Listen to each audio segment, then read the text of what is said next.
Assalamualaikum warahmatullahi wabarakatuh. Selamat pagi Bapak Ibu semua. Apa kabar hari ini? Mudah-mudahan sehat semua ya. Baik Bapak Ibu, hari ini saya akan mencoba menguraikan permasalahan-permasalahan terkait pendaftaran ujian kenaikan pangkat penyesuaian ijazah maupun ujian dinas pada tahun 2021 yang kita laksanakan dengan metode pendaftaran online.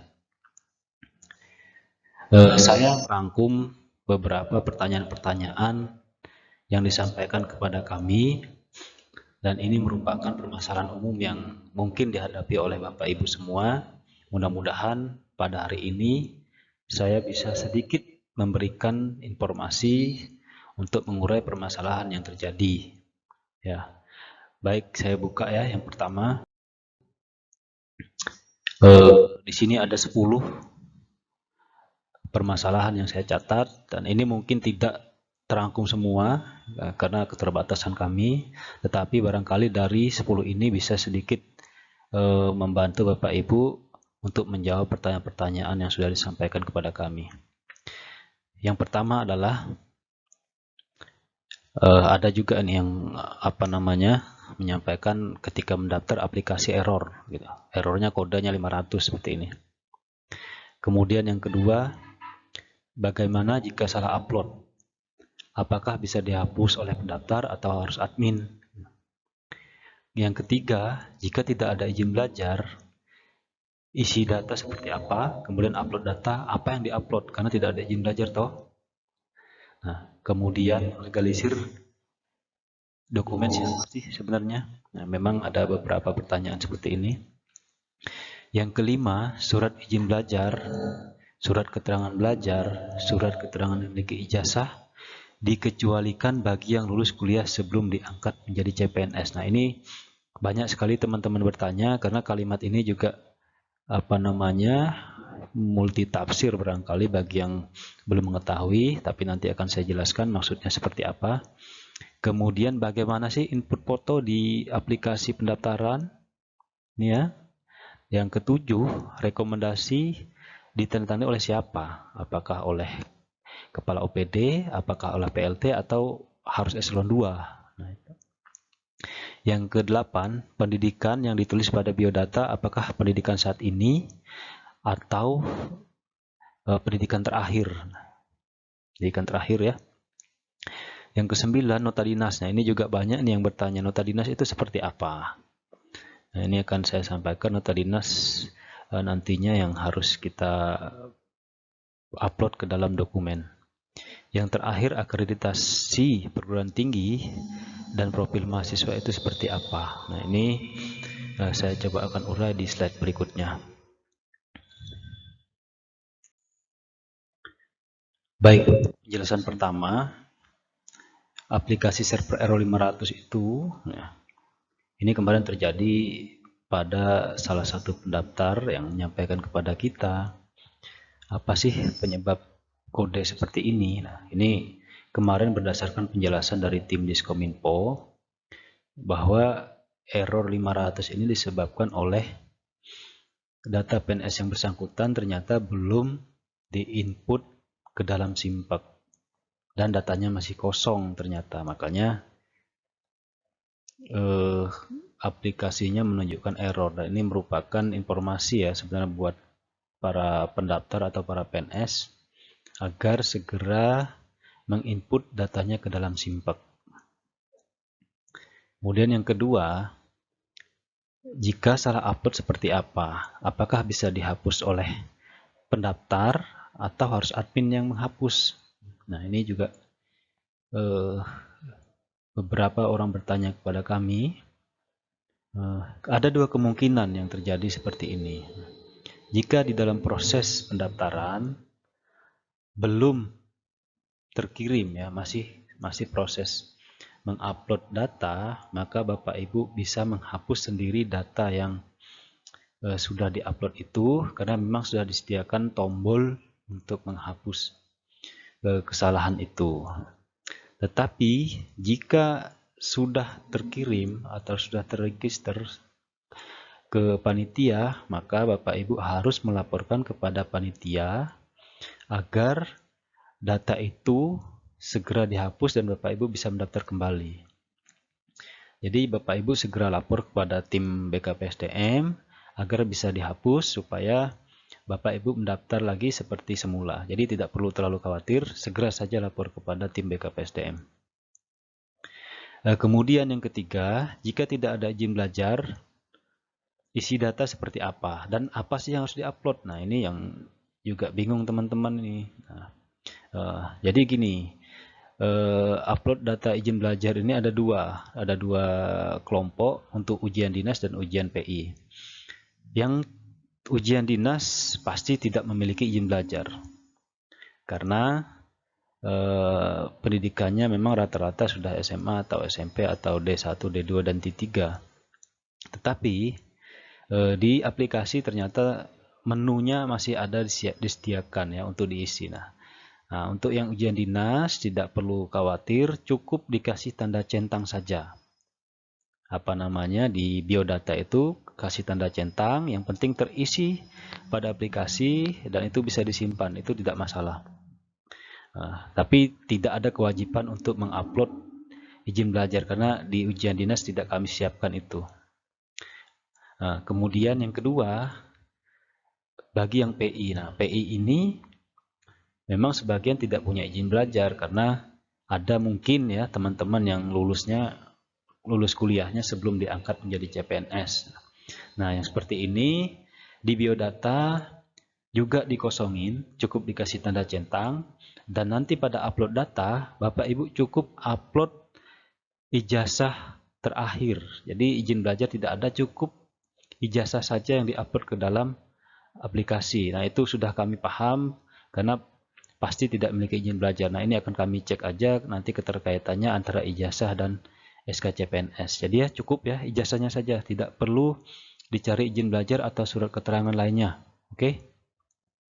Kemudian yang keempat, legalisir dokumen siapa sih?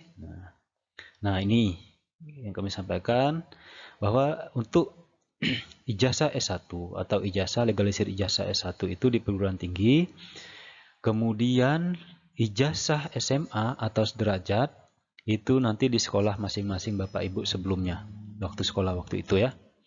Nah, ini nanti akan kami jabarkan di tabel berikutnya sesuai keputusan atau peraturan Kepala BKN tahun 2011. Ini menjadi acuan kita untuk proses legalisir ijazah.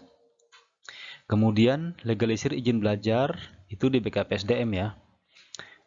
Karena kami akan cross check kembali keabsahan izin belajar Bapak Ibu sehingga ini menjadi tanggung jawab kami dan untuk menjadi perhatian kita semua.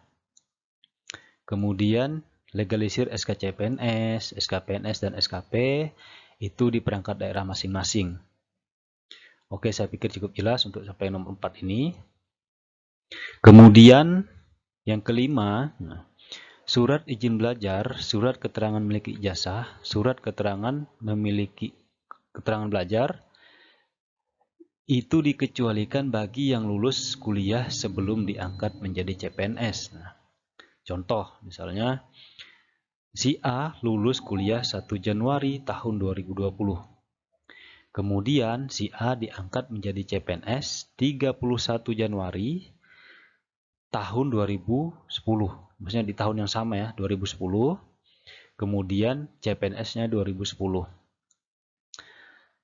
Dasar hukum ya yang melandasi persyaratan ini adalah pertama 1 PP 99 tahun 2000 pasal 18 tentang kenaikan pangkat ya. Kemudian yang kedua keputusan Kepala BKN nomor 12 tahun 2002. Yang ketiga adalah Perka BKN nomor 33 tahun 2011. Nah, ini bisa Bapak Ibu cross check kembali mengenai kalimat persyaratan di peraturan yang saya sebutkan tadi. Kemudian pas foto. Nah, pas foto ini Bapak Ibu tidak perlu upload lagi di aplikasi karena sudah otomatis dimasukkan di dalam Simpek. Ketika pas foto ini diisi di Simpek, maka di aplikasi pendaftaran Bapak Ibu sudah secara otomatis fotonya sama. Jadi tidak perlu diisi di aplikasi, cukup pada Simpek saja. Nah, nanti untuk hard copy-nya bisa Bapak Ibu siapkan untuk sertifikat kalau Bapak Ibu lulus. Ya. Tapi tetap disiapkan. Oke, lanjut nomor 7. Surat rekomendasi ditandatangani oleh kepala perangkat daerah ataupun PLT boleh. Kalau kecamatan ya camat. Ya, jadi kepala perangkat daerah, kalau tidak ada yang definitif cukup ke pelaksana tugas. Bagi kecamatan itu adalah camat, dan kelurahan itu termasuk kelurahan juga camat yang menandatangani, bukan lurah. Nah, kemudian yang ke-8, pendidikan yang ditulis di biodata itu pendidikan saat ini atau pendidikan terakhir atau sarjana. Nah, bagi yang ujian dinas, maka yang ditulis adalah pendidikan terakhirnya, mungkin SMA atau D1 atau D2. Tetapi bagi yang sarjana, maka bagi yang S1 ya, maka sarjananya yang ditulis di situ, karena di situ dimintain nomor izin belajar dan tanggal izin belajar. Nah, oke. Lanjut. Nah, ini tadi yang saya sampaikan terkait legalisir ijazah. Nah, ini dasarnya adalah keputusan Kepala BKN nomor 11 tahun 2002, tanggal 17 Juni tahun 2002. Nah, bagi yang SMA sederajat, maka bisa ditandatangani oleh atau dilegalisir oleh kepala sekolah, kepala dinas, kepala bagian, kepala bidang, kasubdin atau kasih yang berkompeten di bidangnya ya. Jadi tidak perlu khawatir, ini bagi teman-teman yang sekolahnya jauh, misalnya di Jawa, di Sumatera, maka kalau sekolahnya sudah sangat jauh ya kita cari saja dinas pendidikan yang berkompeten seperti itu. Kemudian juga di universitas, nah ini juga sama. Ketika yang mengeluarkan adalah rektor dan dekan, maka yang melegalisir adalah rektor, dekan pembantu bidang akademik. Nah, itu diperbolehkan. Kami juga beri kelonggaran buat Bapak Ibu semua bagi yang sudah memiliki legalisir ijazah pada tahun sebelumnya, kami persilahkan untuk digunakan saja. Kami tidak memaksakan untuk yang terbaru ya, monggo digunakan saja yang sudah ada itu. Selama bisa dipertanggungjawabkan. Nah, ini contoh sertifikat akreditasi. Jadi kita SK-nya mungkin tidak perlu ya, kita cukup cari ininya saja. Sertifikat seperti ini yang memberikan keterangan bahwa terakreditasi A, B atau C. Ini untuk memastikan bahwa sekolah Bapak Ibu itu, maaf bahasanya, bonafit atau tidak bodong ya. Itu fungsinya seperti ini. Kemudian yang lanjutannya, nah ini contoh profil mahasiswa. Nah, mungkin banyak yang bertanya, kurang lebih seperti ini ya di profilnya Dikti ya, Kemendikbud. Monggo nanti Bapak Ibu cek seperti ini, kurang lebih seperti ini formatnya. Nah, terakhir waktu pendaftaran. Nah, ini saya perjelas ini.